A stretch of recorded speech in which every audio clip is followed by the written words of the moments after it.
Hello, everyone. Welcome to today's webinar, Building a Bridge to Opportunity, Lessons from the Rise of Dual Credit Pathways in Texas. My name is Carrie Warwick-Smith, and I'm Vice President for Public Policy here at ACCT. Thank you so much for joining us for this webinar brought to you by the ACCT Center for Policy and Practice through our partnership with the Gates Foundation to support exploration of the Pathways programs in both Texas and California. Today, we will be having a short presentation followed by a moderated discussion, and we will be closing the session with Q&A. Please use the Q&A box to submit your questions, and you can submit those at any time throughout the presentation or the moderated discussion, and we will come to them together at the end. All registrants of this webinar will receive an advanced copy of our paper explaining and doing some storytelling around the process to get this program up and running in Texas. We are also recording this webinar, and it will be shared on the ACCT Connect membership platform. So with that, I am excited to introduce our participants today. First, we have Ray Martinez, who is CEO and President of the Texas Association of Community Colleges, and TAC as the membership association representing the 49 community colleges across Texas. Was really a leader in advancing this advocacy conversation. And before joining TAC, Ray served as Deputy Commissioner for Academic Affairs and Workforce Education for the Texas Higher Education Coordinating Board. He was also President of the Independent Colleges and Universities of Texas, Chancellor of Western Governors University, Texas, and has held several senior government affairs positions at universities in Texas. And he is a native of Texas. We are also joined by Carol Scott, who is a trustee at Del Mar College. She is also a member of the ACCT Board of Trustees, who is currently serving as has been serving on the Board of Regents for Del Mar College since 2014 and is in her 7th year as chairman of the board. In 2022, she served as the voice of regents and trustees on the Texas Commission on Community College Finance, which issued its recommendations to the 88th legislature. Subsequently, the Texas legislature passed HB 8, which transformed the funding model for state appropriations to community colleges. And a big topic of what we're going to discuss today, and is why we are thrilled to have both Ray and Carol joining us for this conversation. I'll also just add that Carol works as a public affairs consultant in Texas in a variety of business sectors, including energy, manufacturing, refining, petrochemical, retail, and government. And she is a member of the College of Fellows for the Public Relations Society of America. And so with that, I'm going to turn over the presentation and conversation to Amy Ellen Duke Benfield, who is a senior consultant for ACCT and has been working in the higher education field in research and advocacy for the majority of her career. And we are very fortunate to have her be able to join us to lead this project. So with that, I'm going to turn it over to Amy Ellen, who's going to share some of her research and then have a conversation with Carol and Ray. Amy Ellen? Thank you, Carrie. I'm delighted to be here with you all today. For those of you who are going to be in New Orleans at the ACCT Congress, I invite you to join us on October 22nd in the afternoon for a pre-conference session on dual enrollment pathways that will look at lessons learned from the rise of dual enrollment pathways in Texas and California. Also, one technical measure, Texas refers to dual enrollment as dual credit. Students are really fortunate in Texas to receive college and high school credit for their dual enrollment work. That's not the norm across the country. So I'll largely use Texas's language today, but they're largely interchangeable when you think about your own state policies. So let's start today with the scope of dual enrollment and dual credit at community colleges nationwide. Hot off the press from the Community College Research Center, they're showing that 2 million students participated in dual enrollment at community colleges in the 23-24 school year. This represents an increase of 200,000 students over the year prior. And colleges have expanded dual enrollment opportunities for students in nearly every state and the majority of communities across the country. Dual enrollment continues to grow in significance for overall community college enrollment, as many of you know. In 2023-24 school year, dual enrollment comprised 22% of community college enrollment. 260 high school students are dual enrolled in community colleges in Texas. This represents 25% of community college enrollments, up from 23% in the 22-23 school year. At some community colleges in Texas, dually enrolled high school students make up more than half of the student body today. Next slide, or I'm not. There are several benefits. Oh, go back, sorry. There we go. I appreciate you managing the slides. The benefits of dual enrollment and dual credit are broad. It shortens the time to credential or degree, it reduces costs, and it also builds stronger connections between education and the workforce. Research shows dual enrollment students are more likely to graduate from high school, enroll in college, and complete a credential. Next slide, please. So let's talk about who benefits, because to be honest, the majority of students across the country who are still taking dual enrollment, or I should say, are still readily look to everyone to be college bound, tend to be higher academic performing, and that sort of thing. But there's been a real movement among states over the last several years, including Texas and the other state that we've studied as part of this project, California, to look at the fact that access is uneven across the student populations.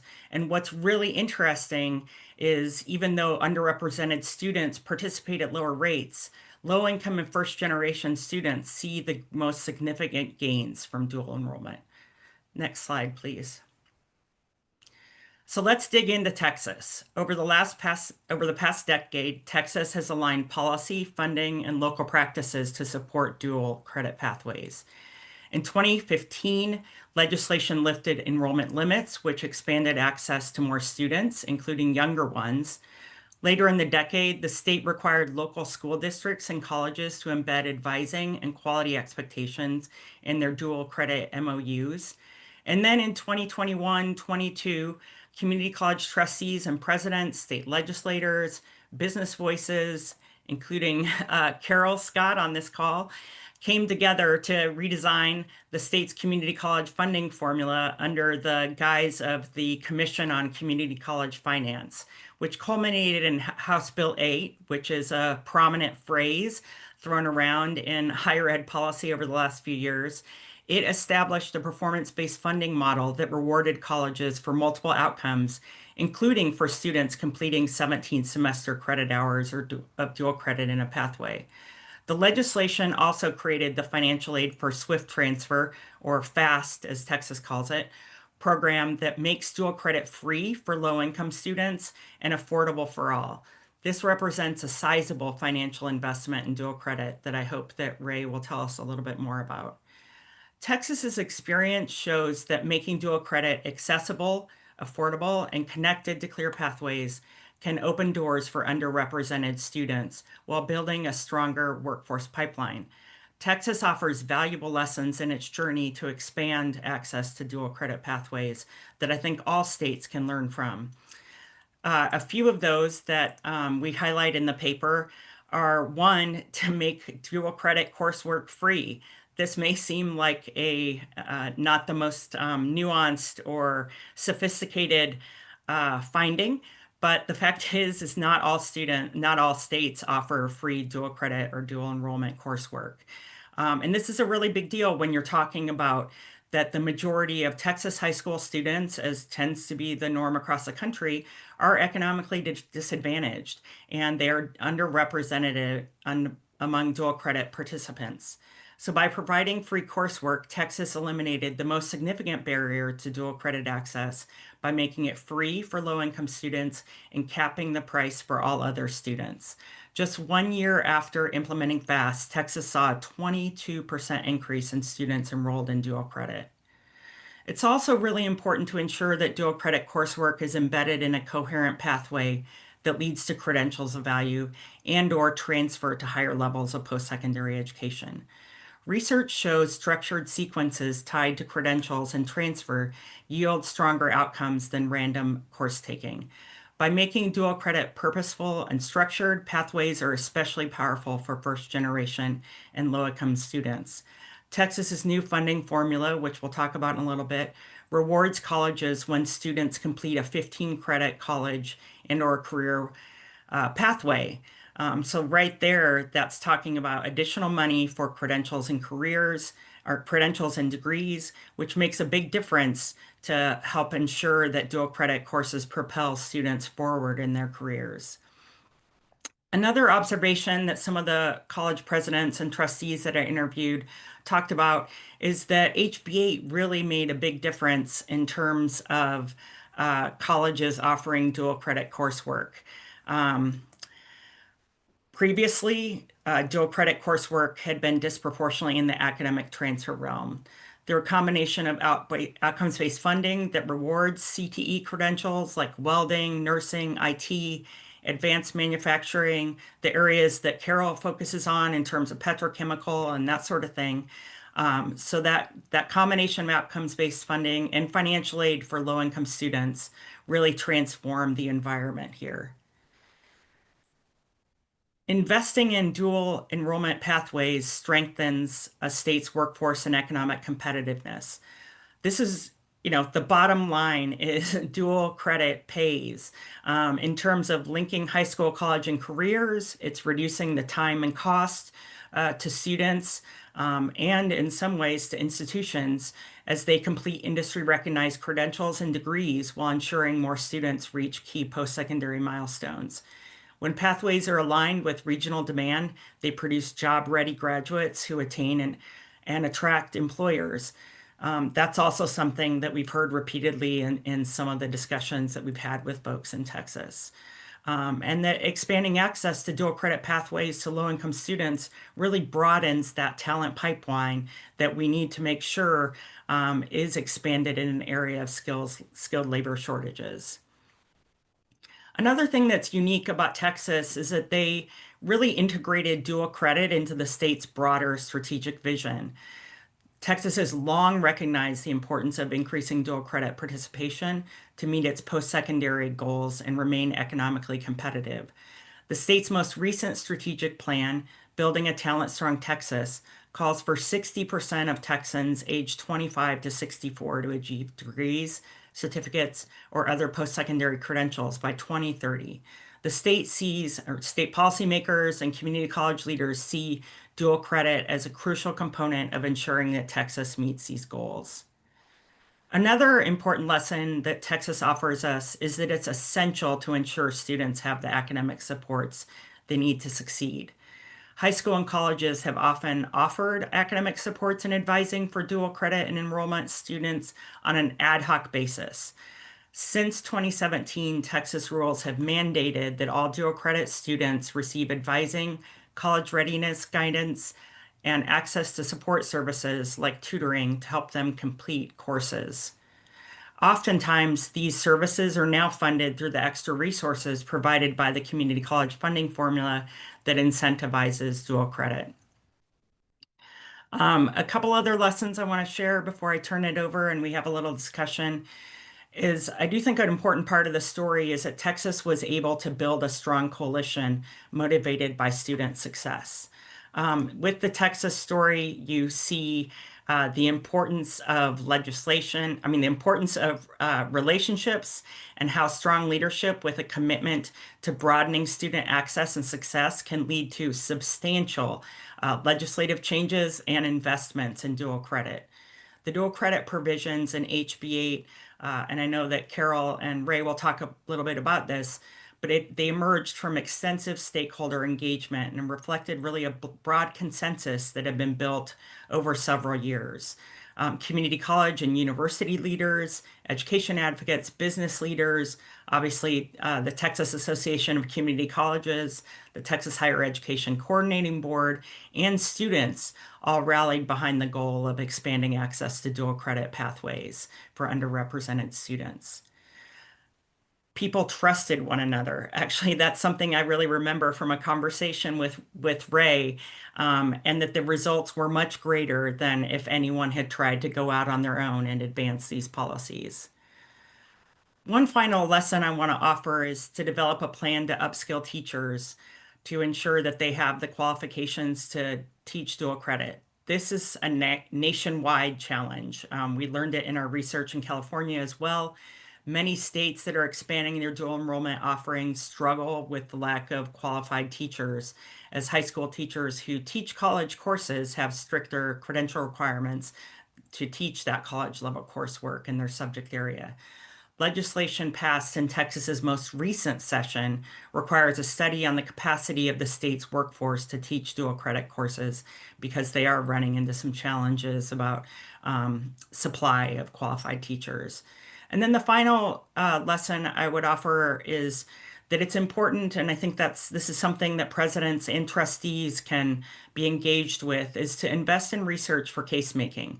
Not every state invests heavily in research, but Texas demonstrates how a mix of locally and nationally funded studies, they had a really striking return on investment analysis, for instance, really helped push policymakers to continually build on their efforts to expand access to high quality dual credit pathways.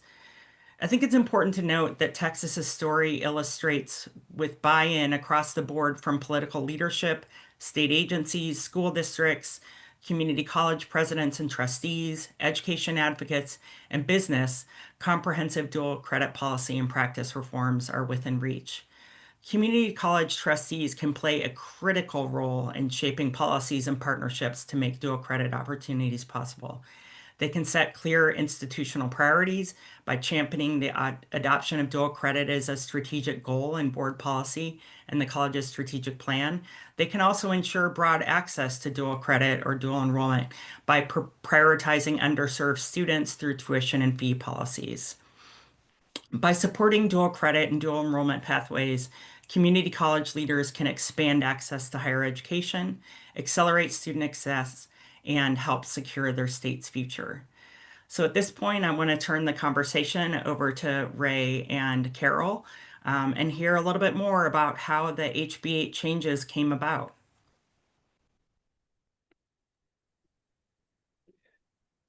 Carol, I will defer to you to start as a member of the commission and such an integral leader in helping us get to where we are today. Carol. Thanks. Thank you so much, Ray. So leading up to the work of the commission over several years prior to the pandemic, the recognition through each biennial session of the legislature was that the funding pie was fluctuating very little. We might get a little bit of additional money. Sometimes it would stay flat. And regardless of performance measures that were in play, the pie never really was any bigger. It was a very static formula.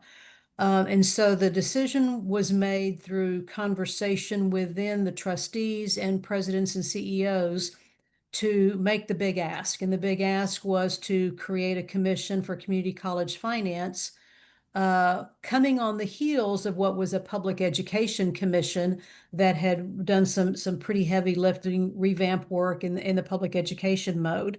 So we went to the legislature in 2021, post-pandemic, when the attention was elsewhere and when there was very little physical activity happening within the legislature, and asked them to adopt the commission. And then it was formed, and we did the bulk of our work in 2022, providing a written report to the legislature late in 22. And almost every one of those provisions, the recommendations coming out of the commission, were adopted in 2023 as part of that legislative session. So that's how it kind of came about in a very simple format. But I think what's important is in forming that commission, we came to the legislature with recommendations. We asked for 2 representatives and 2 senators to sit on the commission with us so that they would have a really in-depth knowledge of the discussions and be prepared to move legislation forward based on their participation and their knowledge. We ask for community college leadership in terms of our presidents and CEOs to be appointed. And in fact, we ended up with 4 CEOs, 2 from very large colleges, 1 from a large college, and 1 from a medium-sized college. We had a representative of faculty, a representative of the trustees, which was myself, and then we had 2 lay people, one who is very involved in educational policy issues and is the founder and major funder of Commit Dallas Partnership, and was a friend of business and a friend of the governor's. And then our chair of the board, chair of the commission, excuse me, was a gentleman by the name of Woody Hunt out of El Paso, who had been very involved in the Higher Education Coordinating Board and their strategic planning process. So we had a group of 14 commissioners who were willing to spend the time in monthly meetings and several subcommittee meetings, learning the topic and being prepared to move forward once the commission made their recommendations. And then we took it to the legislature, and Ray came in as CEO during that legislative session. But of course, he had the background coming from the coordinating board and was able to help us push the recommendations through and create law. So there's a lot of work done around outcomes-based funding, which you hear a lot about, which was the bulk of our recommendations.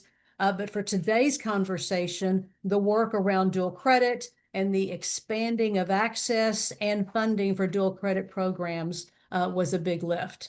So Ray, I'll pitch it to you to carry on. Sure, happy to do so. And Carol, thank you for that great context and so much that I would love to just sort of amplify that you've already articulated. I think the first thing is what you said about the makeup of the Commission on Community College Finance. It had stakeholders that were key, maybe not all higher education folks as you described, but folks with reach in the policy and political circles here in Texas.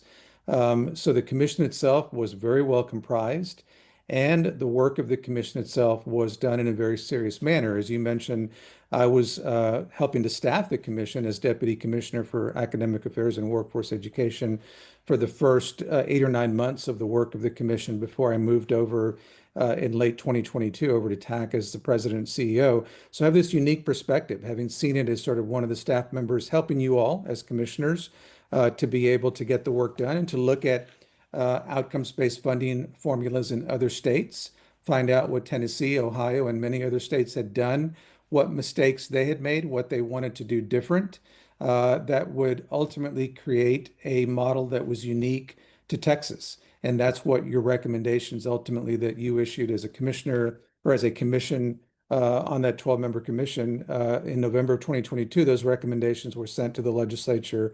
And as you've already said, by and large, the bulk, the vast majority of the recommendations that you all made were implemented into House Bill 2023 and House Bill 8 in 2023. A couple of quick other points, and then we can move on to other questions. The first thing I would say is, as you've already described, prior to House Bill 8 in 2023, our funding model for community colleges was based primarily upon contact hours, which equates to enrollment. And it was an outdated funding model, designed in the 1980s or even before then, tweaked at some points throughout the past couple of decades. But by the time we got to 2021 with the formation of the commission and then the recommendations in 2022, we knew from as a matter of public policy that the funding model based upon contact hours or enrollment was not just outdated, but it didn't serve the workforce needs, the growing workforce needs of our state across our state, of our counties and regions across our state. So that's the first thing, is that we knew that it was an outdated model and needed to be changed.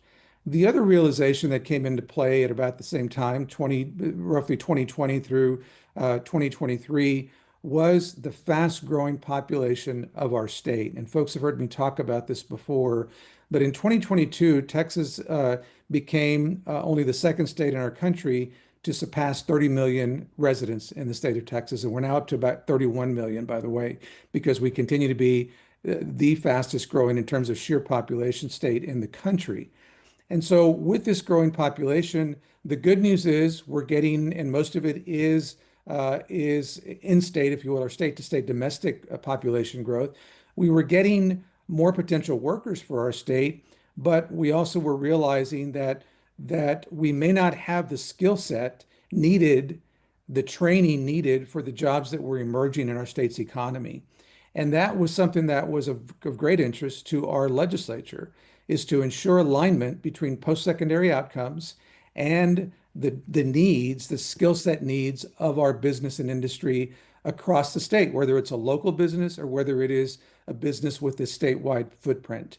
And so that population increase coincided with the legislature, with this commission's work, and the legislature in 2023 deciding, you know what, if we are going to make a change to any sector of higher education that impacts both academic outcome, but also workforce education outcomes, what better sector than our state's 50 community college districts, of which we do upwards of 94% of all career and technical education training emanates from one of our 50 community college districts like Del Mar College, of course. So there are many ways that we can talk about the why it happened, but a lot of things came together at that time period where we were able to build momentum. And again, as Carol, as you've described, and as Amy Ellen described, we built an ecosystem of support, both higher education stakeholders and other stakeholders outside of the higher education space that we knew could help us with the legislature. That ecosystem came together. We built great momentum. We established trust, and we were able to get this bill across the finish line unanimously in 2023 in the Texas House, 150 state representatives, not one no vote against HB 8 in final passage, 31 members of the Texas Senate, all in unanimous support of House Bill 8 in 2023. And we've been implementing ever since that time. So I hope that's responsive, Amy Ellen, to the background, if you will, as to how we got to outcomes-based funding here in Texas and how we established House Bill 8.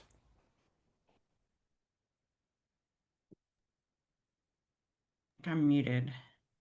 Yep. Can you hear me? Yes. Yeah. Okay. Sorry. I guess this wasn't set up. I wasn't supposed to come back. You all have such good things to say that I don't need to come back.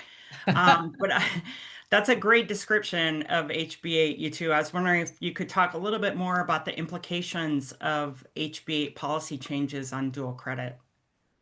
Sure. And again, I'll kind of start with a little bit of the discussion from the commission and the why, and then we can talk really specific about the funding program. One of the things that we discovered during the commission's work was the disparity among dual credit or dual enrollment offerings throughout the school districts. Over, I think, 1,100, am I right, Ray, school districts in the state of Texas. And there is definitely disparity based on proximity to a metropolitan area, proximity to a community college campus or other regional university campuses, and based on the qualifications of instructors then in those more rural or smaller school districts throughout the state. And then there was a second set of disparity around the cost associated. Some community colleges, as a part of their ad valorem taxing, their property tax ability within their service area and taxing districts, were able to offer free dual credit programs for students within their taxing district. There are other varying sizes of colleges who couldn't do that. Maybe some could within the taxing district, but not their entire service area. So again, this great disparity amongst the community college offerings, amongst the high school students and the availability from across the school districts on what high school students were exposed to, and the knowledge, the research knowledge that we've all just heard again through the work that Amy Ellen has done of the benefits of dual credit programs and dual enrollment programs for students coming into higher education. So with that disparity, we looked at an opportunity or a way that the state could become involved in the community college funding model. That resulted in what we call our FAST program, which is the financial aid for swift transfer. So when you hear us refer to FAST, that's what we're talking about. And in that, the state is funding free dual credit enrollment for low-income students as defined by those students who qualify for free or reduced lunch at their school district. And so that expanded the opportunity, that gave a level playing field and some funding mechanism for smaller colleges, and that we have been able to then leverage those dollars in addition to the ad valorem tax dollars that support the work of community colleges in Texas, and be able to expand our offerings. So that was a little bit about why it came to be, and we've had tremendous success. I'm going to let Ray talk a little bit about the success from a statewide perspective, and then I'll come back and even give you some specific examples for Del Mar College. Yeah, I think what I would emphasize, Carol, to what you've already explained is that there was already a lot of momentum in Texas around expansion of dual credit. So for the decade before we passed House Bill 8, the state legislature, state leadership had really been emphasizing the importance of dual credit instruction for 9th through 12th graders throughout our state. So that was already in place. But the game changer, if you will, what was so transformative about House Bill 8 was two things in particular that come to mind with regard, a lot of things were transformed about HB 8, but with regard to dual credit discussion for this webinar. The first is adding dual credit as one of the fundable outcomes to the formula. Because when you look at the formula that was recommended by the commission, what one of the emphasis by the commission was, let's not make this complicated. Let's put forward what we think are the drivers of student success, and then ask the legislature to fund those outcomes. So you have a formula that funds credentials of value. You have a formula that funds credentials of value in high demand occupational pathways at a higher rate. That's two of the funding metrics or outcomes in the formula. A third is transfer. We know that students still, a majority of students that enroll and matriculate into our colleges aspire to transfer to a university to complete a baccalaureate degree. And therefore, let us ensure that we are incentivizing student-friendly, transparent pathways to ensure that students can transfer and complete a full 4-year degree if they choose to do so. So that's the third fundable metric, if you will, under the formula. But the fourth was critical, and that is dual credit. And as Carol has explained, what we added into House Bill 8 was a requirement that if a student completes at least 15 semester credit hours of dual credit instruction, then that becomes a fundable outcome for our colleges. And that is transformative. And as a sector, by the way, and as a commission, we really insisted on dual credit being one of those primary fundable outcomes. And the legislature agreed. That makes up the heart of the funding formula. So to going back to where I started, two things in particular that are transformative around dual credit. The first is adding that metric, that requirement that it's going to be a fundable outcome for dual credit. The second is what Carol has already talked about, and that is the formation of a new financial aid program called the FAST program, Financial Aid for Swift Transfer. Truly transformative. I've commented to several folks that the media likes to talk about House Bill 8 as being all about outcomes-based funding, and that's what they focus on. But really, you could take the creation of the FAST program and build stories around that and how transformative that alone is. But that was one piece of House Bill 8. But it was a key recommendation from the 12-member commission. As Carol had described, there were disparities, particularly in our more rural parts of our state, where you may have a community college that for financial reasons alone, had to ask for tuition and fee payments for any dual credit student. And therefore, there was a challenge for those students in those school districts that were economically disadvantaged being able to enroll in dual credit. As a matter of public policy, the commission said we ought to do something about that. And I'm proud to say that the legislature agreed in 2023 with the formation of the new FAST program, which essentially, as Carol has described, it is a program that allows for students who qualify for a free and reduced lunch under federal guidelines to be able to enroll in dual credit absolutely at no cost. Now, some of our colleges already had free dual credit offerings. Colleges that could afford to do so were doing that. But again, as I've described, many of our colleges could not afford to do so.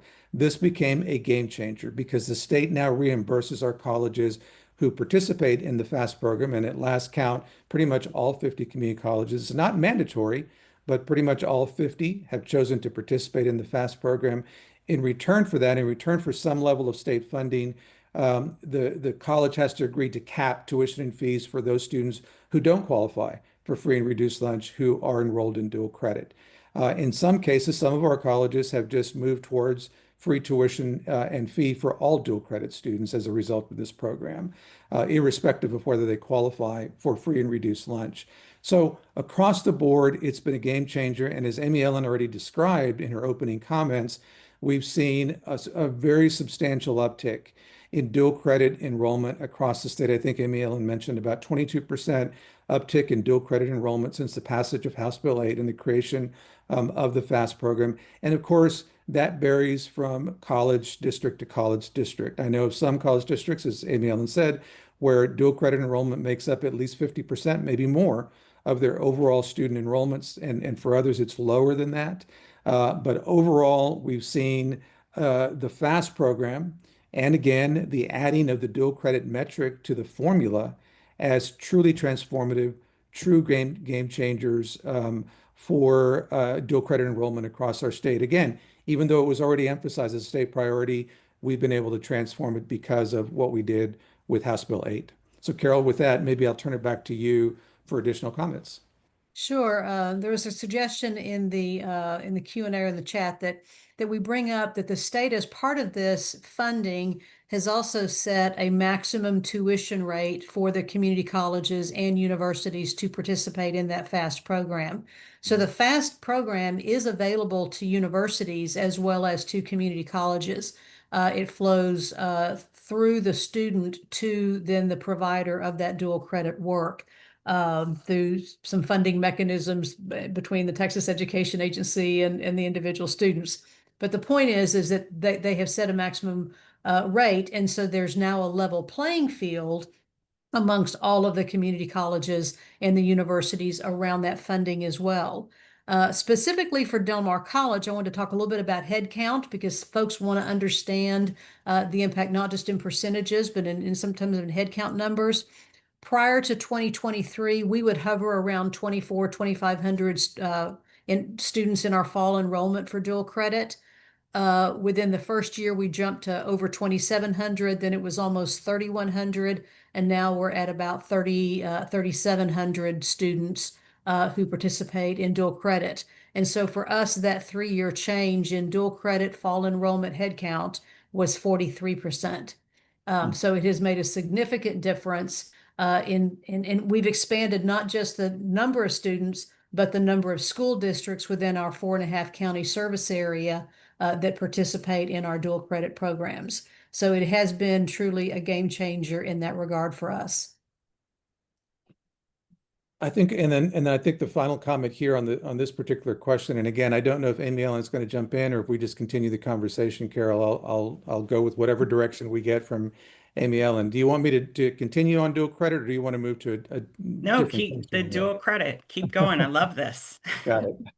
Yeah, I mean, I think obviously we've talked about this and amplified it, but the inclusion of a dual credit milestone in the new funding formula, HB 8, again, specifically rewarding colleges for the students that reach the 15 semester credit hour threshold, it's been a powerful catalyst for change. I mean, I think, it sends a clear message that dual credit isn't just about early exposure to college coursework, that instead it's about momentum and it's about building intentional pathways that lead to completion. Colleges, I think, as Carol has explained, and we've certainly heard from so many of our CEOs, that colleges really are now thinking much more strategically about the structure and the purpose of their dual credit offerings, ensuring that those 15 semester credit hours are not just random electives, as some people have put it, but are actually, that they apply directly towards a credential of value or towards a transfer pathway if that's what the student chooses to do. And I think the other comment then here is that we're also seeing stronger alignment between colleges and school districts to advise students earlier, to make sure that dual credit courses are part, again, of a coherent plan and not some random acts of taking courses. And this, of course, saves time for the student and it saves money for the student down the line. From an association perspective, this policy shift, I mean, it also reflects a broader evolution to us, at least, in state priorities, that we move from measuring inputs to measuring outcomes. And certainly, dual credit under HB8 isn't just an access strategy. It's an outcome strategy, one that gives students a meaningful head start toward a credential, one that gives colleges credit for helping the students to get there. And again, so I think we can describe this thus far as a great success. And the final thing I would say is the legislature appears to agree with us. In the first biennium of funding for HB8 that just ended on August 31st, we had approximately $80 million in funding for the new FAST program. For the biennium that began September 1 and will go through the next 2 years, the legislature doubled that funding to approximately $160 million in funding for the FAST program. Again, a lot of success here and something that we're very proud of. And I'll pause there. The last piece of this, maybe before we go into Q&A in a little bit, is to understand how this might apply for other states and to kind of understand what this could potentially look like in your policy discussions nationally. When we talk about House Bill 8 and the outcomes-based funding as well as the dual credit, the FAST funding that became available, it wasn't just for academic courses. It was for the breadth and depth of what community colleges have done for decades across the U.S. So there was a recognition by the legislature to understand and appreciate with dollars the work that community colleges do. So from temporary workforce credentials, to full associate degrees or applied degrees, to those that might be college transfer, to nursing degrees, to EMTs, to HVAC, to process technology and instrumentation, to the biology major, the theater major, the English major. It didn't matter. There was this broad awareness that the funding model, both the outcomes-based credentials, as the outcomes-based funding, as well as the FAST funding, should be available for the breadth of what community colleges do. And that was not a difficult decision in Texas, because when you look at as Ray referred to, not just the population growth, but the economic growth and the industrial growth throughout Texas in a variety of sectors, it became apparent that we needed to really beef up the state funding for those workforce programs as well as for academic programs. So that I think was very helpful for us, and we hope that you might have an opportunity to learn or to apply some of these learnings in your state as well. There's a question in the Q&A about, in reference to House Bill 1868, is there a timeline set for the study by the coordinating board to be completed? Ray, do you know what that means? I think that might be the bill that I think there might have been a legislation passed that requires the coordinating board to study the 15-hour threshold, maybe lowering that threshold to 9 or 12 semester credit hours. Carol, I hope I'm getting that right. I tend to keep bills pretty well tracked in my brain, but sometimes they get a little fuzzy. But I think that's what that bill is referring to. I have not had any conversations recently with Commissioner Rosser about their plan for how to get this study done, if that is what that bill is referring to.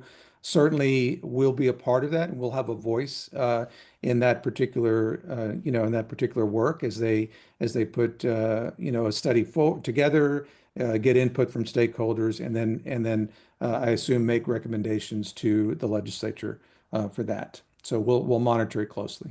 That could lead us to a discussion that this work is still evolving. This was not a one and done decision in 2023 by the legislature, as we have referenced. There have been changes. There have been additional funding made available. There were changes to the calculation and the definition of a credential of value. There's continuing study around whether or not 15 hours is the right number, or should it be something different. So this has been an evolving and continues to be an evolving conversation with the legislature. We overheated, and some people might say we overheated. We just say we outperformed, but we did outperform original projections from in the first biennium to where we had to settle up, and the state did in fact settle up with the additional monies that were earned throughout the sector in Texas, and gave us additional funding as well for the new biennium. So in that regard, they've wanted to try to slow the pace just a little bit because they are concerned about state dollars and how quickly those state dollars are going to be expended. But my point is that this is an ever evolving. Come back for chapter 2.0 or 3.0 in the next few months, and we'll tell you how it's going. Thank you so much, Carol and Ray. I see we have about 10 minutes left. Amy Ellen, did you have any other questions you wanted to ask before we moved to member questions?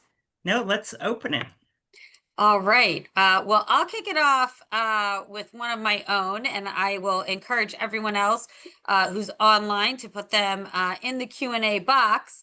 But if you could give advice to folks from other states, particularly trustees, presidents, or Ray, we have some of your fellow association executives on as well.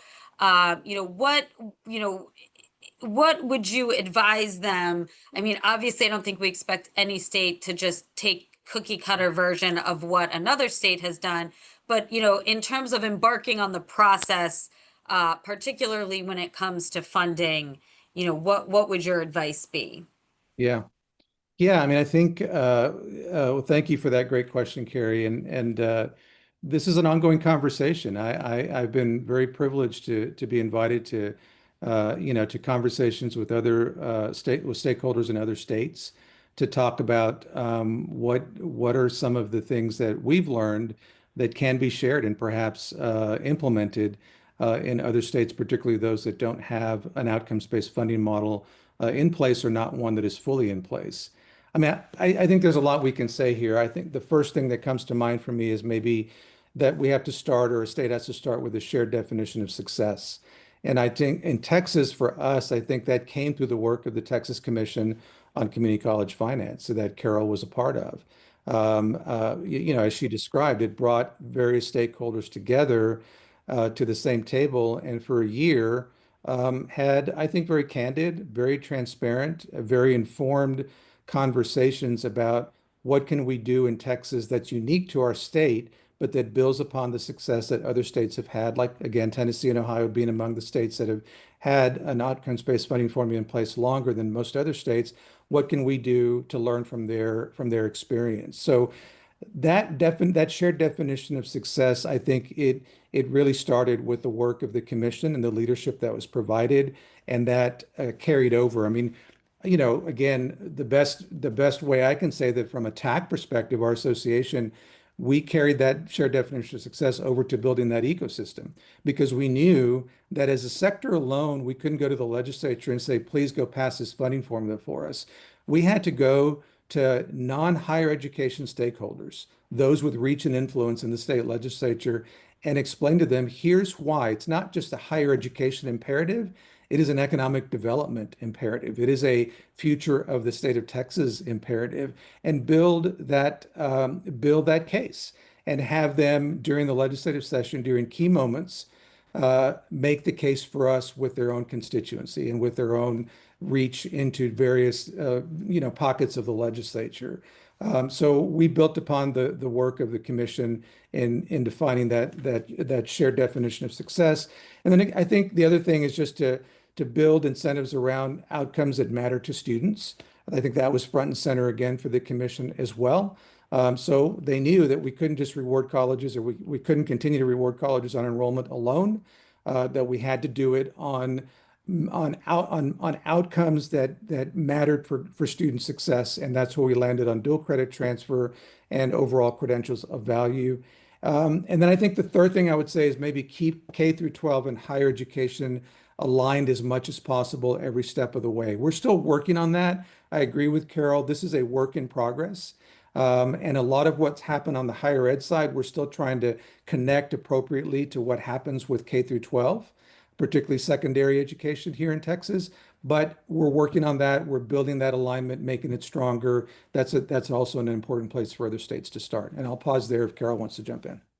I'm going to back up a little bit farther because I think it was important for the Texas Association of Community Colleges board, Ray's bosses, the presidents and CEOs of the community colleges, as well as our trustee association in the state that represents the 400 plus elected trustees and regents in Texas. Both sides of the coin had to be aligned that we were going to go in and ask for the commission to be formed, and that we were going to be ready to work to help shape the creation of the commission, as well as the work of the commission, and ultimately the recommendations that came out of it. So we spent a significant amount of time in 2019 and 2020 asking ourselves, do we really want to do this? And if we do this, are we going to be prepared to put in the work on our side of the coin? So we had to get the legislature to pass it, and then the coordinating board technically staffed and conducted the work of the commission. But we met months in advance. We looked at some of these topics 6 months in advance of the commission through our a steering committee that was specifically created to help guide this work, so that we as an internal community college industry were prepared to understand the questions. We're prepared to try to help find the best answers, and look at some great case studies of work that was being done throughout the nation, and be prepared to, again, help shape the recommendations. So we didn't just throw it out there and say, do with it what you will. We look forward to seeing what you come up with. But we were very much aligned internally from regents and trustees, and we had to give our CEOs some cover. Some CEOs the cheese was going to get moved. And so as local regents and trustees, if we weren't prepared to back up our CEOs, if the cheese got moved, then we were going to be in trouble, and our CEOs were not going to be supportive of this work as well. So that alignment had to happen between the policymakers and our administrators. Thank you. We have about 5 minutes to go, and I see one question in the Q&A box. So I'm going to squeeze it in, and then then remind everyone of all of the work to come in the next several weeks on this project if you're interested in learning more. Specifically for Texas, can you also comment on how recent legislation SB 1191, Standard Method of Computing High School Students' GPA, relates to dual credit in Texas? Yeah. So, Carol, do you mind if I jump in on this one? Go right ahead. You're not following that one, Carol? Oh, I am. No, I was a school board trustee for 8 years. Yeah. I know. Oh, so yeah, you've got both sides. Okay. Well, and Carol, you may actually be able to explain it better than I can, but essentially during the interim, we had an interim committee hearing for our higher education committee in the Texas Senate. And we had great testimony from at least one of our community colleges that talked about and described the fact that students who take dual credit courses are not getting the same. These are courses that have the same rigor as AP and IB courses, but they were not equating completion of dual credit courses from a GPA perspective to what you get for AP credit and to IB credit. And that led to the legislature saying, you know what, we ought to do something about this. And it led to the passage of 1191. Carol, comments on your part? Because that deals with class ranking and everything, so that there's a very competitive spirit amongst Texas high school students when you get into the top 10, and there's a lot of games playing around what counts and what doesn't, and so that was Yeah. a class ranking So discussion. if the dual credit classes weren't weighted, it would discourage top performing Yep. students from participating in them. And I believe that certain top percentage of graduates get automatic admittance at UT. So, that's not, that's a very concrete related example rather than in many other states where it just might, be the drive to go to the best, but to actually be at your flagship in state Yep. is mathematical. So it's fascinating to think about the unintended consequences and how these, the different pieces fit together and other pieces you might need to change once you go down this path. Right. Yep. Agree. All right. Well, I'm not seeing any other questions in the queue, so we will end on time today. I want to thank Ray and Carol for all of your time, not just today, but participating in interviews and sharing resources with Amy Ellen and the ACCT team as we have pursued this project. As Amy Ellen mentioned at the beginning, we will have a convening on the afternoon of October 22nd in New Orleans, preceding the start of our Leadership Congress. So look forward to seeing many of you there. Registration is still open. There's still space, so we would be thrilled to have anyone who's joining us today join us there as well. We'll also talk about California and dive in on some more of the research and advocacy lessons. And a big thank you to Amy Ellen for spearheading this work and really being an expert in this space. And so with that, I look forward to seeing everyone in New Orleans in 2 weeks. We'll be there very soon. So thanks again, everyone. Goodbye. Thank you.